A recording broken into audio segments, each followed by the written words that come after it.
I never thought I'd see the day when the president of my HOA dragged two uniformed deputies up to my cabin door, pounding like she owned the place, only to find the state's attorney general sitting at my table. That single moment flipped the power of our entire neighborhood upside down, and it started a fight that nearly broke me before it gave me back my voice. If that had been your door, would you have stayed silent, or would you have stood your ground? My name's Trevor Gaines, and I bought that lakeside cabin after years of long hours in logistics, saving every dime I could. It wasn't fancy, but it was mine. A place where I could fish on weekends, roast marshmallows with my nieces, watch the sun burn gold on Lake Keowee. That's all I wanted, peace. But peace, it turns out, is exactly what Judith Caraway couldn't stand me having. She's the kind of woman who turns a volunteer title into a throne. HOA president by vote, queen of the community by attitude. The first week I moved in, she came by to scold me about the color of my porch chairs. Then it was my mailbox. Then the lights I strung along the dock. Always with that binder clutched under her arm, always reminding me she spoke for the rules. At first I shrugged it off. People like her thrive on reaction, right? But the more I ignored her, the bolder she got. When I added a few extra feet to my dock within county code, she claimed I'd broken HOA bylaws. When I put in soft dock lighting, she called it disruptive. I checked every regulation myself twice over. I wasn't breaking a thing. But that didn't stop Judith. She didn't want rules, she wanted control. And one afternoon, as I sat at my cabin table with papers spread out, legal maps, county codes, everything I needed to prove my case, there was a pounding at my door so loud the frame rattled. I opened it to see Judith, binder in hand, two deputies at her side like muscle. "Mr. Gaines," she said, voice clipped like she was announcing my sentence, "we need to discuss your ongoing violations." She expected me to fold, but I didn't budge. Violations. This is my property. I know my rights. And then a voice carried from behind me, calm but sharp. And so do I. Roland Pike, Attorney General of South Carolina, rose from his chair, glasses glinting in the light. Judith froze, binder trembling just slightly in her grip. She had walked straight into a showdown she wasn't ready for. Now let me tell you, part of me wanted to grin right then, but I kept still. Roland pressed her, asked what grounds she had to show up with law enforcement. She fumbled, listed dock extensions, lighting codes, paperwork she claimed I never filed. I pointed to the stack on my table, every form submitted, ignored by her. Roland's voice cut like steel. Notices or accusations. "Ms. Caraway." There's a difference. For the first time, her authority cracked. She left that cabin red-faced, but she didn't leave defeated. And I knew this wasn't over. Word spread like fire. Neighbors whispered at the gas station and the diner on the Facebook group. She barged in with deputies. The Attorney General was sitting right there.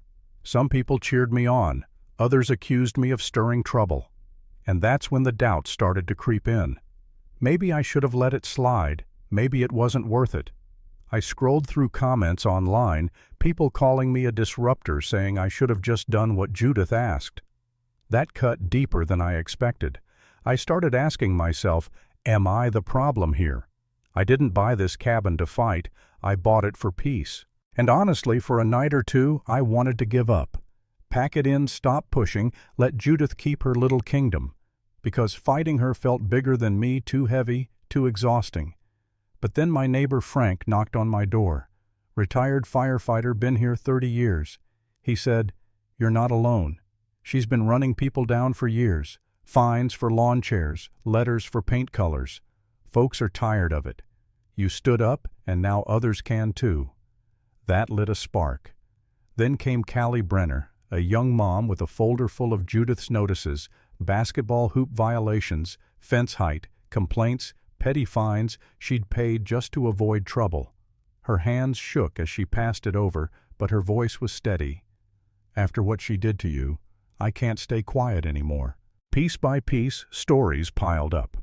An old widow forced to move her porch swing because Judith said it didn't match the aesthetic. Another neighbor fined for grass too tall after a week of rain. And then the bombshell recordings from board meetings. Judith's voice saying, People like Gaines need to be taught rules are rules. It wasn't about fairness, it was about targeting. Suddenly, it hit me. This was bigger than a dock, bigger than me. If I walked away, I'd be leaving everyone else under her thumb. And if I fought, maybe, just maybe, we could break her grip for good. So I walked into that HOA meeting ready. The community center was packed, more people than I'd ever seen show up. Judith sat at the head of the table, gavel ready, eyes sharp. She started strong painting me as a troublemaker, saying I disrespected bylaws and threatened property values. But when she called me out, I stood up. My voice was steady, but my chest was burning. You came to my cabin with deputies. You accused me of violations I didn't commit. And when you did, the Attorney General of this state was sitting at my table reviewing every form you ignored. The room rippled whispers, side glances. Judith tried to smile it off, claiming she was just protecting standards. That's when Frank spoke from the back. She's been after me for years. Paint chips, sheds too close to the line things. Nobody else gets called on. Then Evelyn stood. You made me move the swing my husband built before he died. That wasn't about rules, that was cruelty. One by one, neighbors found their voices, the silence of years breaking in waves. Judith slammed her gavel, shouting for order. But the order wasn't hers anymore. Roland Pike rose from his seat and the room went silent like someone cut the air. With respect, Ms. Caraway, he said, what I see here is not leadership. It is intimidation.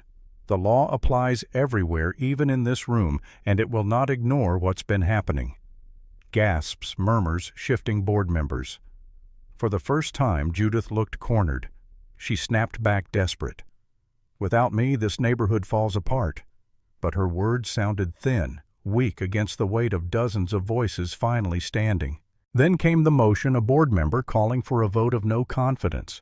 Judith's face froze, knuckles white around the gavel. She pounded it until the wood splintered, insisting procedure hadn't been followed. But it didn't matter. Everyone in that room saw it, the shift. Her power, built on fear, was gone. That night Judith still walked out with her binder clutched tight, but the next week she showed up on my porch, face pale, words cracking. She set the binder down like it burned. I've decided to step down, effective immediately. I no longer wish to cause division. And just like that, she turned and left. No gavel, no authority, no control, just silence trailing behind her car. And that's where my story ends. No fireworks, no celebration, just the quiet collapse of a tyrant who thought rules made her untouchable. If you've ever dealt with someone who hides behind authority to push people around, you know how dangerous silence can be. So let me leave you with this. Small abuses of power don't stay small. They spread until someone finally says enough. Now tell me, if the HOA president showed up at your door with police, what would you do? Would you back down, or would you fight back? I want to hear your thoughts in the comments.